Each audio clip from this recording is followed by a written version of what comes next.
Nous sommes en 1965. Singapour est poussé à acquérir l'indépendance après avoir été chassé d'une union avec la Malaisie.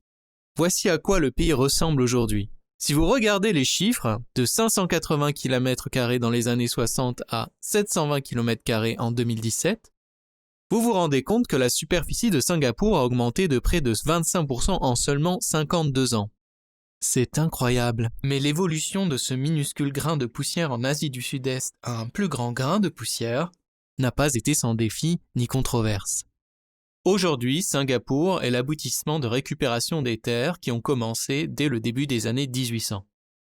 Lorsque le Britannique Stamford Raffles a accosté pour la première fois à Singapour en 1819, il était venu dans le but de développer un port britannique afin de rivaliser avec celui des Hollandais. À la place, il n'y avait que des terres constituées principalement de mangroves inhabitables, mais Raffles et sa légion d'officiers n'ont pas tardé à se mettre à l'ouvrage et à transformer ces terres qui deviendraient la Singapour que nous connaissons aujourd'hui. Le premier projet de récupération a démarré en 1822 lorsque Raffles s'est installé sur les rives méridionales de la rivière de Singapour. Il engagea 300 ouvriers pour construire une digue le long de la rivière afin d'empêcher les marées hautes d'inonder la terre ferme. Le projet a duré environ 4 mois, mais il a donné naissance à la zone en forme de croissant que nous connaissons aujourd'hui sous le nom de Boats Cay. Cette région, ainsi qu'une petite colline nivelée par les ouvriers, est aujourd'hui Raffles Place, le cœur du quartier financier de Singapour. Des projets similaires ont été réalisés au cours des dernières décennies et certains comptent désormais parmi les endroits les plus célèbres de Singapour, tels que la baie de Marina. Mais grâce à quoi ces projets ont-ils eu lieu? Plusieurs raisons à cela. La première, et la plus évidente, étant l'espace. Depuis l'indépendance de Singapour, sa population est passée de 1,65 million d'habitants à près de 6 millions aujourd'hui. Avec 21 646 habitants par masse carrée, Singapour est le deuxième pays le plus densément peuplé, juste derrière Monaco. Il n'y a tout simplement pas assez d'espace pour tout le monde dans un avenir proche. Cette limitation qui a poussé par exemple le ministère du Développement national de Singapour à publier le plan d'occupation des sols de 2013, une stratégie qui prévoit qu'environ 21,6 miles de nouveaux terrains seront nécessaires d'ici 2030 pour accueillir l'augmentation de la population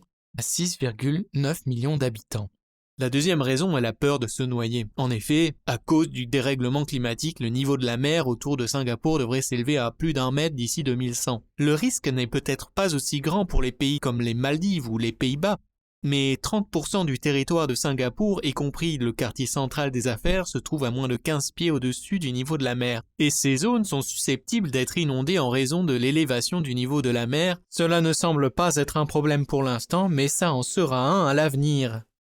L'urgence de la situation a été soulignée pour la première fois par le Premier ministre Lee Hsien Loong lors du rassemblement de la fête nationale en 2019 lorsqu'il a annoncé que 100 000 milliards de dollars ou plus seraient nécessaires pour renforcer les défenses côtières de Singapour à l'avenir. Tous les nouveaux développements devront être construits au moins à 13 pieds au-dessus du niveau de la mer et les infrastructures critiques devront être construites à 16 pieds au-dessus du niveau de la mer. Le terminal 5 de l'aéroport de Changi et le port de Tuas, en cours de construction, répondent à ces exigences. Enfin, le projet connu sur le nom de Long Island a été annoncé. Il s'agira d'une île récupérée le long de la côte sud-est de Marina East à Changi, pourrait comprendre un réservoir destiné à augmenter l'approvisionnement en eau de Singapour et à protéger son littoral de l'élévation de niveau de la mer. Des barrages seront également construits pour relier les îles. Bien que les dessins techniques n'aient pas encore été finalisés, Singapour espère qu'elle pourra également servir d'espace d'habitation pour 10 000 à 15 000 personnes. En effet, le gouvernement de Singapour s'est fixé pour objectif d'augmenter de 7 à 8% la superficie du pays d'ici à 2030, ce qui la porterait à 300 miles carrés. Leur vision globale peut être illustrée par cette photo. La terre blanche représente ce qu'était Singapour à l'origine, la terre rouge claire représente ce que Singapour a récupéré jusqu'à aujourd'hui,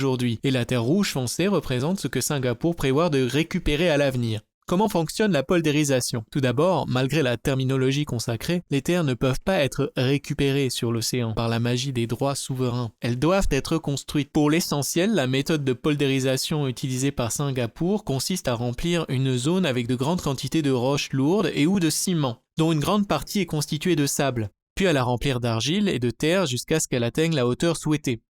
Mais cette méthode pose aujourd'hui quelques problèmes majeurs. Le premier est que le monde est en train de manquer de sable. Aussi bizarre que ça puisse paraître, le sable est l'un des matériaux les plus importants et les plus méconnus de la planète. À l'échelle mondiale, nous en utilisons jusqu'à 50 milliards de tonnes par an, ce qui en fait la deuxième ressource extraite et échangée en volume chaque année après l'eau. C'est la principale matière à partir de laquelle les villes modernes sont construites et tout le monde en veut, surtout Singapour. Singapour est le plus grand importateur de sable au monde et le plus grand utilisateur par habitant, ayant importé plus de 517 millions de tonnes de sable au cours des 20 dernières années. Mais cette soif de sable a provoqué des tensions dans la région. Singapour n'a plus de sable depuis longtemps, à l'exception d'une réserve stratégique pour les cas d'urgence, située quelque part dans le quartier de Bedok, comme le montre la photo ci-contre. La plupart du sable utilisé par Singapour provient de ses voisins d'Asie du Sud-Est, à savoir l'Indonésie, la Malaisie, le Vietnam, la Thaïlande et le Cambodge. Cependant, ils ont prélevé une telle quantité de cette ressource qu'elle est en train de détruire certains de ces pays. Par exemple, selon le Programme des Nations Unies pour l'environnement, les exportations de sable vers Singapour seraient responsables de la disparition de 24 îles indonésiennes.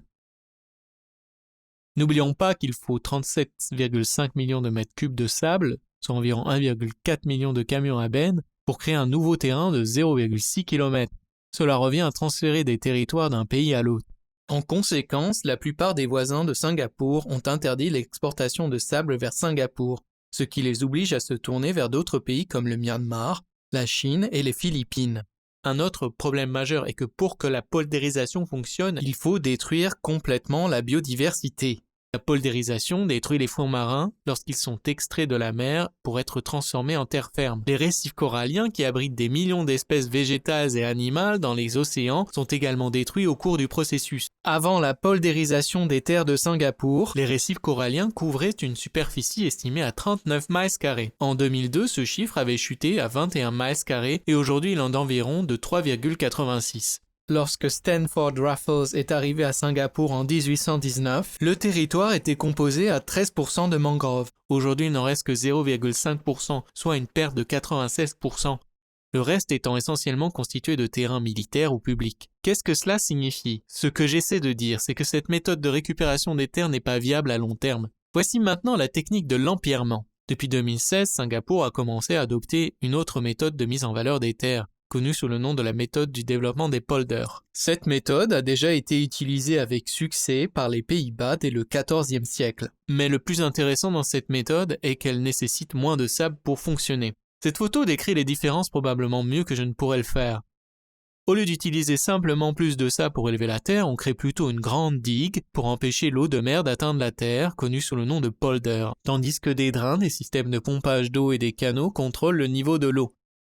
Cette technique permet également de se protéger contre l'élévation du niveau de la mer, mais malheureusement, elle détruit complètement la biodiversité. Singapour n'a lancé qu'un seul projet utilisant cette technique, la construction d'un polder à l'extrémité nord-ouest de Pulau Tekong afin d'étendre sa base d'entraînement militaire de 2000 acres. Cette carte montre comment tout est planifié et le projet devrait être achevé d'ici la fin de 2024. Ne vous y trompez pas, ce n'est que le début de la poldérisation de Singapour, qui atteindra très probablement son objectif de porter sa superficie à 3000 miles carrés d'ici 2030 d'une manière ou d'une autre. Une inquiétude demeure cependant. À mesure que Singapour s'étend, elle empiète lentement sur les voies de navigation de la Malaisie au nord et de l'Indonésie au sud. Ces deux pays ont été également les premiers à interdire les exportations de sable vers Singapour il y a plus de 15 ans. Quelles seraient alors les perspectives dans la région? Je suppose que nous devons attendre pour le savoir. Je vous remercie de votre attention.